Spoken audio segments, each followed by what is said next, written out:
Assalamualaikum warahmatullahi wabarakatuh. Perkenalkan, nama saya Muhammad Amanat Abdullah dari Sarjana Terapan Gizi Reguler A tingkat 1 semester 2. Di sini saya akan mereview jurnal tentang kualitas air minum bersih atau kualitas air minum isi ulang yang berada di UIN Raden Fatah, Palembang. Mari kita saksikan berikut. Kebutuhan masyarakat di Indonesia akan air minum sangatlah meningkat sesuai dengan pertumbuhan masyarakat atau penduduk di Indonesia tersebut. Namun tidak diimbangi dengan ketersediaan air minum bersih yang berada di lingkungan masyarakat kita saat ini. Salah satu penyebab airnya tidak jernih atau tidak layak diminum karena pencemaran air tanah yang semakin pesat, hingga menyebabkan air tersebut tercemar dan tidak dapat dikonsumsi oleh masyarakat di Indonesia. Salah satu alternatif yang dapat digunakan saat ini adalah air minum isi ulang, karena itu adalah salah satu alternatif untuk masyarakat di Indonesia mendapatkan air bersih, terutama untuk air minum. Alasan mengapa air isi ulang digunakan karena air isi ulang ini termasuknya mudah dan murah karena dapat dijangkau oleh semua kalangan masyarakat Indonesia pada saat ini. Sumber air yang lazim yang biasa digunakan sebagian besar masyarakat di Indonesia yaitu adalah air tanah yang dangkal. Air tanah yang dangkal merupakan sumber air yang banyak digunakan di Indonesia dan mudah sekali terkontaminasi oleh bakteri-bakteri atau patogen yang bersumber dari lingkungannya tersebut. Oleh karena itu, air tanah belum memenuhi syarat kualitas air bersih, baik dari segi fisik, segi kimia maupun biologisnya. Air merupakan materi esensial bagi seluruh makhluk hidup yang ada di muka bumi ini. Karena air digunakan untuk kelangsungan bertahan hidup oleh seluruh makhluk hidup di muka bumi ini, terutama oleh manusia. Secara umum, fungsi air dalam tubuh setiap organisme digunakan untuk melarutkan senyawa organik, menstabilkan suhu tubuh, dan melangsungkan berbagai reaksi kimia tingkat seluler. Masalah utama yang harus dihadapi dalam pengolahan air ialah semakin tinggi tingkatnya pencemaran air, baik pencemaran yang berasal dari limbah rumah maupun industri. Sehingga upaya-upaya baru tersebut dilakukan untuk mendapatkan sumber air, khususnya untuk mendapatkan sumber air minum bersih yang layak untuk dikonsumsi. Dalam pengolahannya, air minum isi ulang rentan terhadap kontaminasi dan berbagai mikroorganisme, terutama bakteri E. coli.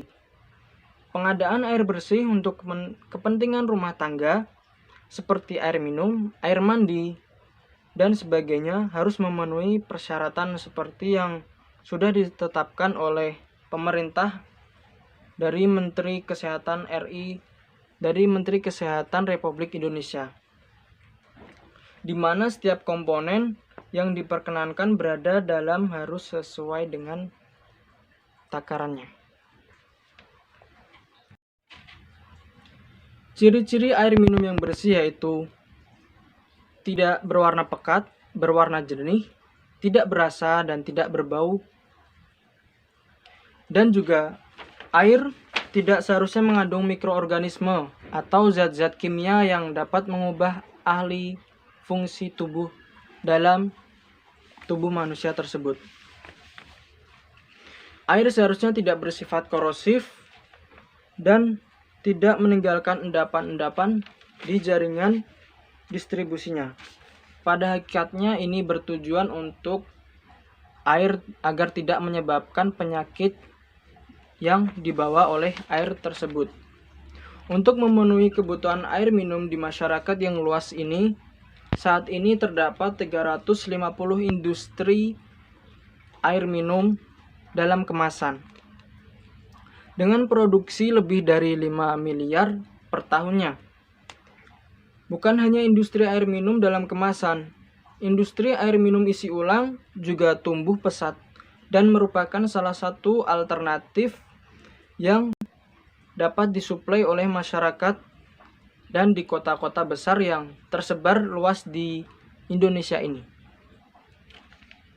Mengapa air minum isi ulang dan kemasan ini sangat pesat?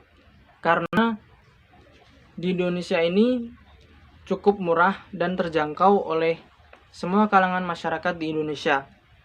Dan penggunaannya pun sangat praktis. Kebutuhan masyarakat di sekitar kampus UIN Raden Fatah Palembang ini terus meningkat untuk kebutuhan air yang bersih. Namun, tidak diiringi dengan ketersediaan untuk pengolahan air minum tersebut.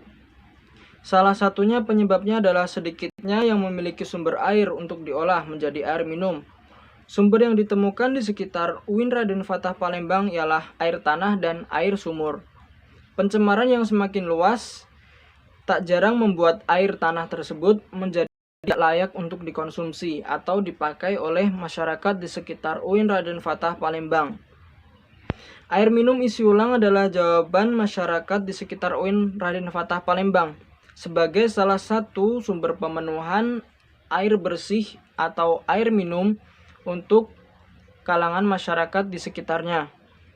Karena air isi ulang ini termasuknya praktis dan murah. Meningkatnya permintaan masyarakat di sekitar kampus UIN Raden Fatah Palembang akan air minum isi ulang yang murah dan praktis menjadikan banyak usaha depot-depot air yang dilakukan oleh masyarakat di sekitarnya. Menurut Marpuang dan Bowo, pada tahun 2013, air minum isi ulang memang dapat dijadikan salah satu solusi untuk memenuhi kebutuhan air minum masyarakat Indonesia. Akan tetapi, dikarenakan belum adanya standarisasi untuk air minum isi ulang ini, jadi belum dapat dijamin atau dipastikan bahwa untuk air ini dapat diproduksi sesuai kualitas standarisasi air minum. Air yang aman untuk diminum adalah air bersih yang harusnya memenuhi persyaratan secara fisik, kimia, radioaktif, dan mikrobiologinya yang ditetapkan oleh pemerintah. Secara mikrobiologi, salah satu syarat air bersih yang dikonsumsi adalah tidak ditemukannya E. coli dalam 100 ml per kubik. E. coli juga termasuk bakteri yang menyebabkan penyakit diare. Selain itu, air yang bersih ialah tidak berbau, tidak berasa, dan tidak berwarna pekat. Seperti yang disebutkan oleh Afif dan kawan-kawan pada tahun 2015. Air yang harus diminum adalah air yang dapat memenuhi persyaratan bakteriologi, kimia radioaktif, dan fisik berdasarkan Kepmenkes Republik Indonesia nomor 907/Menkes/SK/7/2002 tentang syarat-syarat dan pengawasan kualitas air minum, di mana untuk nilai MPN yaitu 0/100 ml, contohnya yaitu air yang dianalisis. Pemeriksaan MPN dilakukan untuk pemeriksaan kualitas air minum, air bersih, air badan, air pemandian umum, air kolam renang, dan pemeriksaan angka kuman pada air tersebut, yaitu air PDAM. Menurut Sunarti pada tahun 2015, dalam metode MPN untuk air ini ada dua tahap, yaitu ada dua tahap pemeriksaan. Yang pertama, tes pendahuluan. Tes pemeriksaan ini adalah tes pendahuluan dengan menginokulasi pada media lactobacillus. Dilihat ada tidaknya pembentukan gas dalam tabung Durham setelah diinkubasi selama 24 sampai 48 jam. pada suhu 35 derajat Celcius sampai 37 derajat Celcius. Yang kedua ada tes penegasan, yaitu tes dengan penanaman pada media Brilliant Green Lactobacillus billboard, yaitu BGLB. Dilihat ada tidaknya pembentukan gas dalam tabung Durham. Setelah diinkubasi selama 48 jam, bila terbentuk gas dalam tabung Durham, maka tes dinyatakan positif.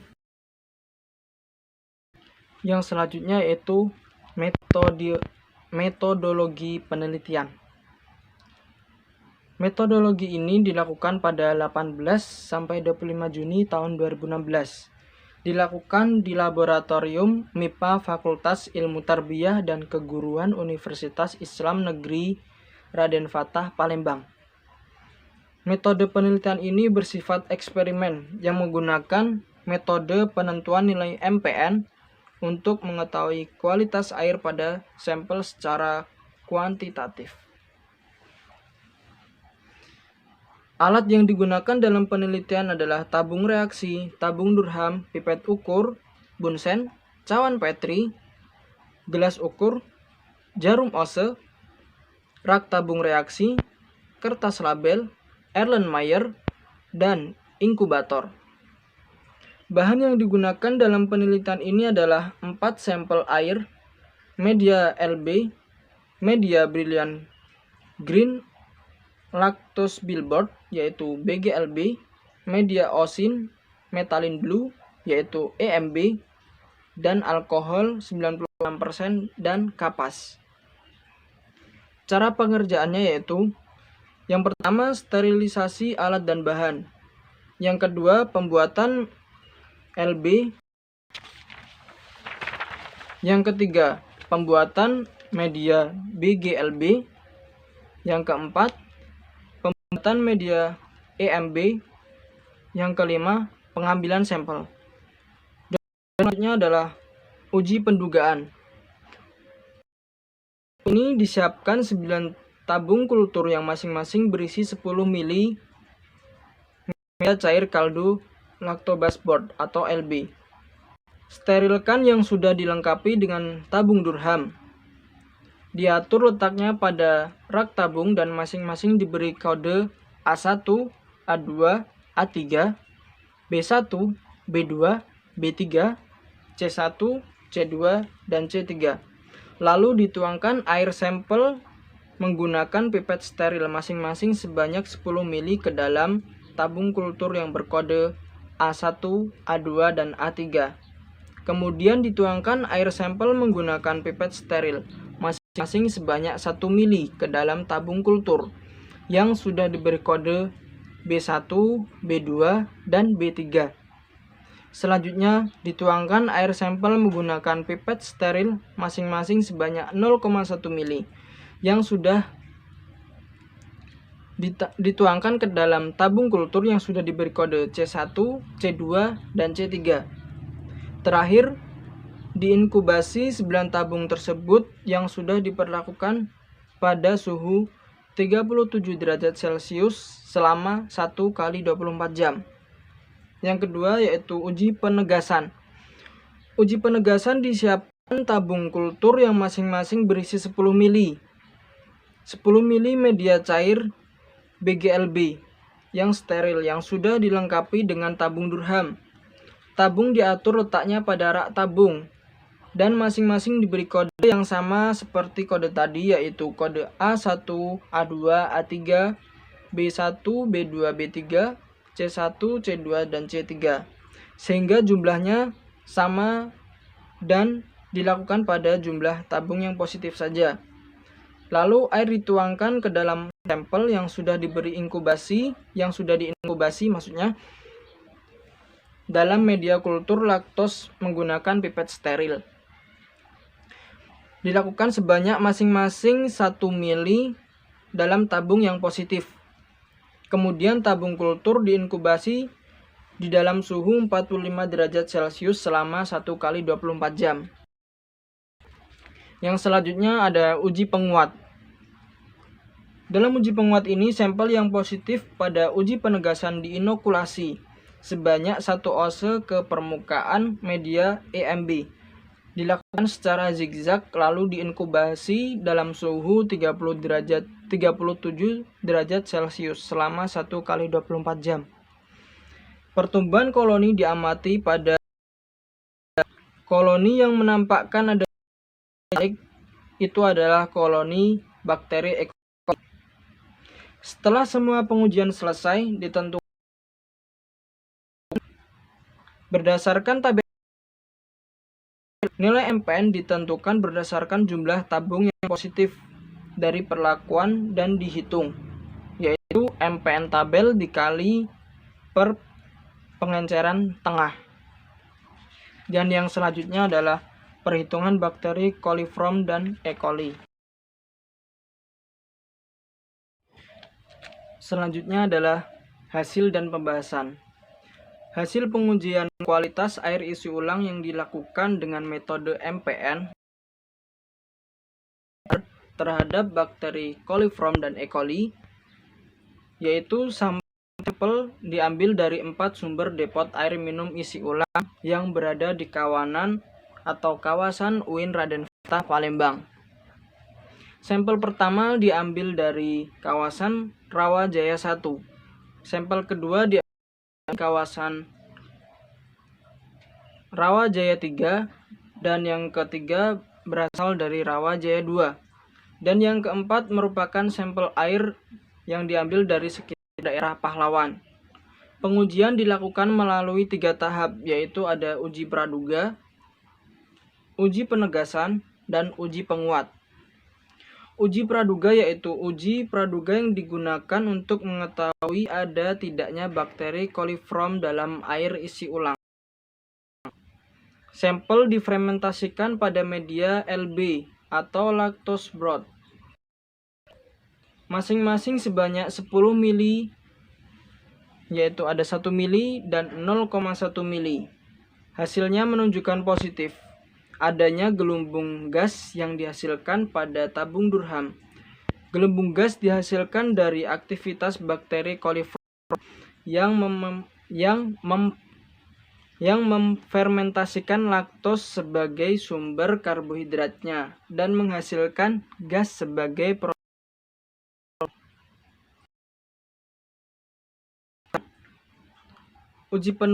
Uji penegasan ditunjukkan bahwa keempat sampel positif mengandung bakteri coliform fekal.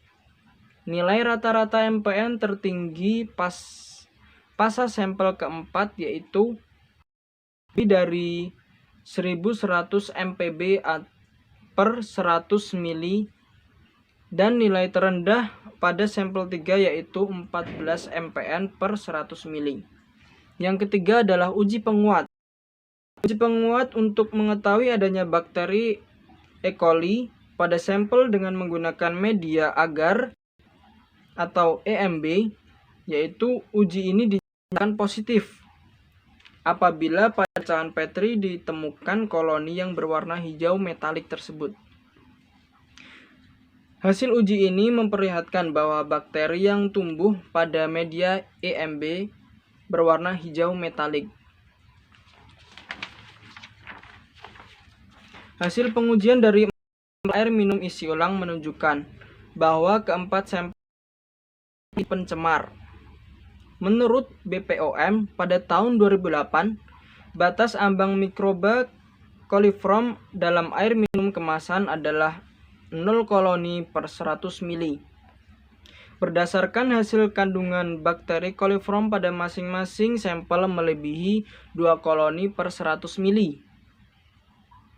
Sehingga dikategorikan bahwa keempat sampel air minum isi ulang tersebut tidak layak untuk dikonsumsi.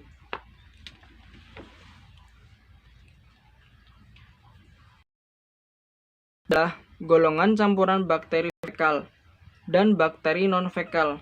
Hasil uji penegasan menunjukkan bahwa bakteri coliform yang terkandung dalam sampel adalah coliform fekal. Menurut Fardias pada tahun 1993, Coliform fekal merupakan golongan bakteri yang berasal dari kotoran hewan atau kotoran manusia. Contohnya yaitu bakteri E. coli. Hasil uji penguat menunjukkan bahwa semua sampel mengandung bakteri coliform. Merupakan bakteri gram negatif berbentuk batang pendek. Kehadiran bakteri E. coli tersebut pada air minum memperlihatkan buruknya kualitas air minum tersebut. Bakteri ini termasuk patogen penyebab penyakit. Keberadaan coliform dalam keempat sampel menunjukkan bahwa tahap pengolahan air minum isi ulang tidaklah higienis atau belum sesuai dengan standarisasi pengolahan yang sudah ditetapkan oleh pemerintah. Menurut Nuria dan kawan-kawan, tahun 2009, adanya kontaminasi pada air minum isi ulang dapat disebabkan oleh berbagai macam faktor, antara lain yaitu lamanya waktu penyimpanan air dalam tempat penampungan, sehingga mempengaruhi kualitas sumber air yang baku yang biasanya dilakukan atau dipakai oleh masyarakat. Yang kedua, adanya kontaminasi selama memasukkan air dalam tangki penampungan atau tangki pengangkutan. Yang ketiga adalah tangki yang digunakan kurang bersih atau belum bersih. 4. Proses pengolahan yang kurang optimal. Kelima, kebersihan lingkungan. Dan keenam, adanya kontaminasi dari galon yang tidak disterilisasi. Permasalahan ini perlu ditanggulangi dengan cara meminimalisir kemungkinan kontaminasi bakteri. Proses pengolahan air minum dilakukan dengan memperhatikan air baku, kebersihan operator, penanganan terhadap wadah pembeli, dan kondisi depot.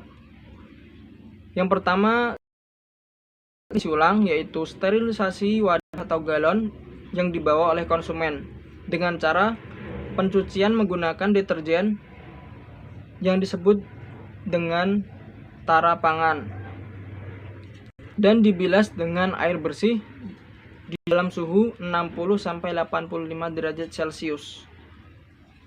Depot menyediakan tisu beralkohol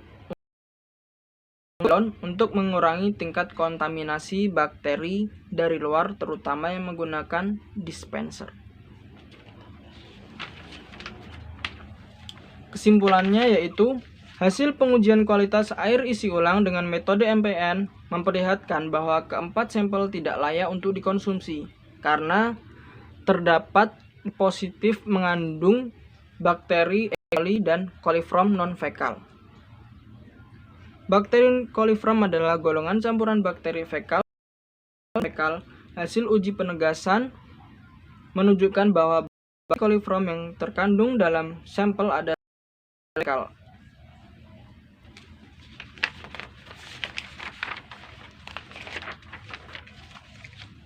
Sekian dari saya. Wassalamualaikum warahmatullahi wabarakatuh.